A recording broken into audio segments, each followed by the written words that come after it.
का दर्शन में यार।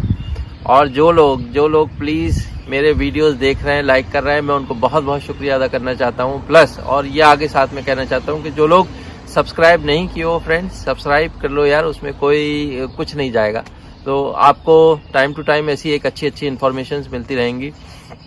तो ये वीडियो मैं आपसे कहूँगा लास्ट तक देखिए, बहुत ही इंपॉर्टेंट इन्फॉर्मेशन है। आप लोग जो लोग यूएस आने की सोचते हैं उनके बहुत काम आ सकती है, या फिर उनके अपने भाई बंधुओं के काम आ सकती है। तो आपने कई बार जो है लोगों से एक्सपीरियंस उनके सुने होंगे यूट्यूब पर कि भाई यूएस में, यहाँ पर अमेरिका में खर्चा कितना आता है महीने का। तो दोस्तों बात यह है कि आपने जो सुने होंगे वो अब उनके पर्सनल एक्सपीरियंस हैं कि वो जिस शहर में रहते हैं उन्होंने उस शहर का अपना खर्चा बताया कि भाई मैं यहाँ रहता हूँ, मेरा ये खर्चा है, इतना महीने का खर्चा आता है। लेकिन ये जो खर्चे हैं ना बहुत अलग अलग हैं। तो कई बार आपको ऐसा लगता होगा कि कोई बहुत सस्ता बता रहा है, कोई बहुत महंगा बता रहा है। तो कहने का मतलब यही है कि भाई किसी ने मैंने बधाइयों का खर्चा बता दिया, लेकिन दिल्ली में रहने वाला दिल्ली का खर्चा बताएगा। लेकिन जो आदमी सुन रहा है दोनों से, उन्हें लग रहा होगा कि यार इतना डिफरेंस क्यों है। तो डिफरेंस शहर का ही है। तो यहाँ पर जो डिपेंड करता है कि आप किस स्टेट में रह रहे हैं, किस सिटी में रह रहे हैं, खर्चा जो है उस पर डिपेंड करेगा। तो 3 तरह के यहाँ जो मैं अगर कैटेगरी में बांटूं तो एक है चीप सस्ता, मतलब, और चीप कहने का मतलब ये नहीं है कि उस शहर का कोई स्टैंडर्ड खराब होगा, उसमें सारी फैसिलिटीज होंगी, उसमें सड़कें भी अच्छी होंगी, हॉस्पिटल्स भी होंगे, स्कूल्स होंगे, वो सारी चीज होगी, लेकिन कॉस्ट ऑफ लिविंग वहां पर कम है। दूसरा है थोड़ा मीडियम रेंज के हैं, और तीसरे जो हैं वो बहुत ही ऊपर वाले लेवल के हैं। तो मैं तीनों को आपसे एक 1 बाय 1 जो है डिस्कस करूंगा इस वीडियो में। फ्रेंड्स यहाँ पर मैं सिर्फ बेसिक खर्चों की बात कर रहा हूँ जो बिल्कुल जीने के लिए नेसेसरी है। और आखिर में ये वीडियो आप आखिर तक देखिए, और आखिर में मैं क्या करूंगा, इन सारे खर्चों का कंपाइलेशन भी करके बताऊंगा आपको कि ये छोटे छोटे खर्चे भी जो होते हैं ना बड़े के अलावा, वो अंत में कितना बड़ा एक डिफरेंस ले आते हैं। और ये मैं तीनों जगह की बात करूंगा, जिसमें कि सबसे सस्ती जगह है, मीडियम वाला है, और सबसे जो महंगी जगह है उसकी हम बात करें। फ्रेंड्स आप यहाँ पर देख सकते हैं जो लो कॉस्ट मेगा सिटीज़ हैं, वो मीडियम कॉस्ट मेगा सिटीज़ या फिर हाई कॉस्ट मेगा सिटीज़, उनसे किसी भी मामले में ऐसे कम नहीं दिखते हैं। सारी फैसिलिटीज़ इन सारी जगहों पर लगभग एक ही सी होती हैं।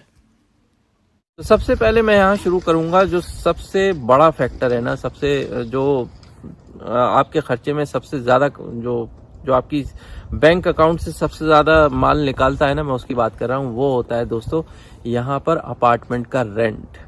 तो रेंट बहुत ही वेरी करता है, जो सस्ते से लेके मीडियम और जो महंगी वाली जगह है उसके लिए। और मैं यहाँ पर बात करूँगा एक 1 बेडरूम अपार्टमेंट की, जो कि एक कपल के लिए इनफ होता है रहने के लिए। और जैसे जैसे फैमिली साइज बढ़ता जाता है ना फ्रेंड, वैसे वैसे आपके खर्चे भी यहाँ बढ़ते चले जाते हैं। तो यहाँ पर मैं रेंज बताऊंगा आपको, कि रेंज इसलिए बता रहा हूँ क्योंकि ये डिपेंड करता है कि आप उस जगह के किस एरिया में रह रहे हैं और वहाँ पर उस अपार्टमेंट में सुविधाएं क्या क्या हैं। तो एक रेंज होगी कि जैसे फॉर एग्जांपल मैं बात करूँ, सबसे स्टार्ट करूँ सस्ती जगह से, तो वहाँ पर जो एक 1 बेडरूम अपार्टमेंट का रेंट है वो होता है $600 से $800। और वहीं पर जो महंगे, जो एवरेज स्टेट है, उनमें आप अगर मान लीजिए जो पकड़ेंगे वो $900 से $1200 के बीच में 1 बेडरूम का अपार्टमेंट है का रेंट होता है। लेकिन वहीं जो बहुत ही महंगी जगहें हैं उनमें अगर हम बात करें तो वहाँ पर है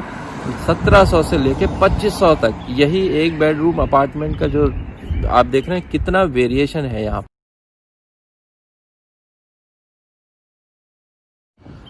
तो नेक्स्ट फ्रेंड बात करते हैं ग्रोसरी की, जो खाने पीने का अपना खर्चा होता है उसकी बात करते हैं। तो इसमें बहुत ज़्यादा वेरिएशन नहीं दिखता है इन तीनों जगहों पर, तीनों टाइप की जगहों पर। अगर मैं बात करूं एक सस्ती जगह पर, वहां पर $200 में एक कपल का काम हो जाता है। और यहाँ पर मैं एक कपल की बात कर रहा हूँ, बस हस्बैंड वाइफ। और जैसे जैसे फैमिली साइज बढ़ेगा ये खर्चा चेंज होता चला जाता है। तो एक कपल सस्ती जगह पर $200, वहीं पर मीडियम और एवरेज वाली जगह पे 250, और महंगी जगह पे आप 300 सवा 300 ऐसे मान लीजिए।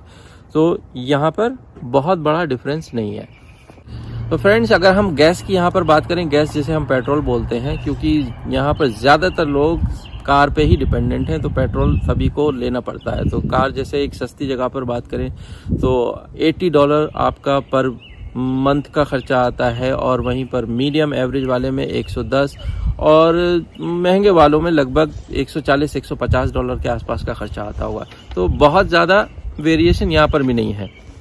प्लस ये है कि ये जो पेट्रोल के दाम हैं ये हर स्टेट में जो है चेंज होते रहते हैं। तो महंगे वाले में महंगा रहता है, ऐसा नहीं है कि वो लोग ट्रैवल ज़्यादा करते हैं इस वजह से जो दाम है वो चेंज हो रहा है, नहीं, क्योंकि पेट्रोल का दाम ही वहाँ पर बहुत ऊपर नीचे होता है, इसलिए ये आपको यहाँ पर डिफरेंस दिख रहा है। अच्छा, जो आपका डेली लिविंग है उसमें एक खर्चा यहाँ पर वो भी होता है कि जो कपड़े धोए जाते हैं, जो वॉशिंग वाला है, तो यहाँ पर लोग वॉशर ड्रायर यूज़ करते हैं। अपार्टमेंट में अक्सर नहीं मिलता है, या मिलता भी है तो उसमें भी आपको पैसे डालकर जो क्वार्टर्स होते हैं ये सुविधा मिलती है।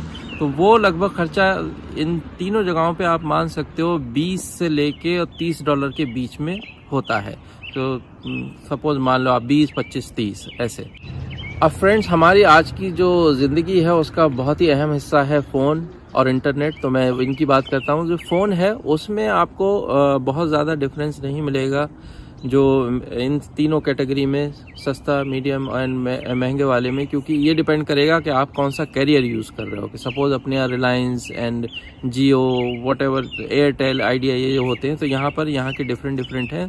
तो आप कौन सा इस्तेमाल कर रहे हैं ये उस पर डिपेंड करेगा। अब बात करें वहीं पर जो इंटरनेट होता है, सो मोस्टली यहाँ लोग घरों में फ़ोन का इंटरनेट यूज़ नहीं करते हैं, वो एक इंटरनेट की अलग सर्विसेज है, वो इंटरनेट प्रोवाइड करते हैं, और इनका दाम भी वही डिपेंड करेगा कि आप कौन सा किस कंपनी का इंटरनेट जो है यूज़ कर रहे हो, कौन सी सर्विस यूज़ कर रहे हो।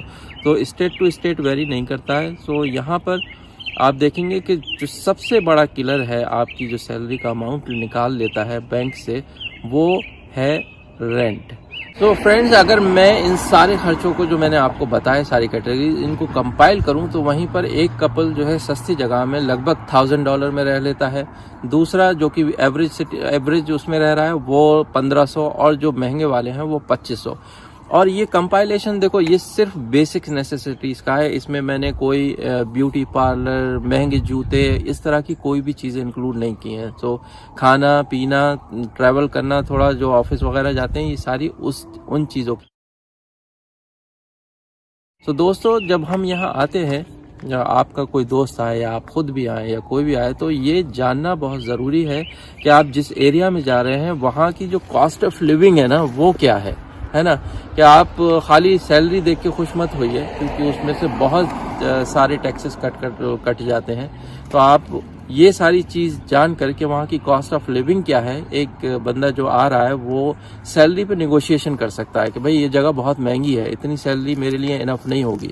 सो फ्रेंड्स, ये वीडियो मैंने इसीलिए बताया है कि मैं आपको डायरेक्ट कंपैरिजन दिखा सकूं कि भाई अगर कोई शहर सस्ता है तो उसका मतलब ये नहीं है कि वो शहर कोई नीचा है या वहाँ पर सुविधाएं कम है।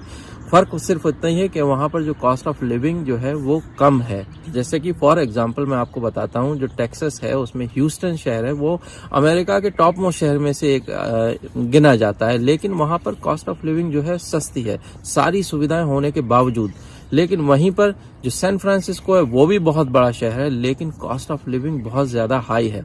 सो फ्रेंड्स, तो जब भी जैसे अगर किसी को नौकरी मिलती है, सपोज इंडिया में जॉब ऑफर हुई, तो एक उस सेम बंदे को जॉब ऑफर हुई टेक्सास से, और वहीं दूसरी तरफ जॉब ऑफर हुई सैन फ्रांसिस्को से। सो अगर वो ये देख रहा है कि यार सैलरी बराबर है, कहाँ पर जाऊं, तो उसको ये देखना चाहिए कि उसको बचत कहाँ पर ज़्यादा होगी, कॉस्ट ऑफ लिविंग कहाँ पर कम है। क्योंकि सेम सैलरी में वो ह्यूस्टन में बहुत सारे पैसे बचा सकता है सारे अच्छे से जीने के बाद, लेकिन सैन फ्रांसिस्को में वही उसके पास कुछ नहीं बचेगा। तो मतलब हो सकता है बहुत ही कम बचे या कुछ भी ना बचे। तो इस बेसिस पे कोई भी इंसान जो है सैलरी की निगोशिएशन कर सकता है कि भाई यहाँ पर कॉस्ट ऑफ लिविंग बहुत ज़्यादा है, मेरा इतनी सैलरी में काम नहीं चलेगा, तो सैलरी आप बढ़ाओ।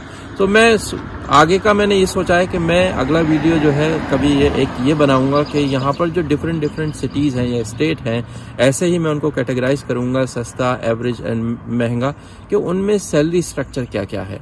तो आई होप कि यार आप लोगों को ये एक इन्फॉर्मेशन बहुत काम आएगी। एंड प्लीज़ मैं आप लोगों से अगेन कहूँगा कि अगर वीडियो अच्छी लगी हो तो लाइक कीजिए, सब्सक्राइब कीजिए एंड शेयर कीजिए। And thank you so much for watching this video. All the best.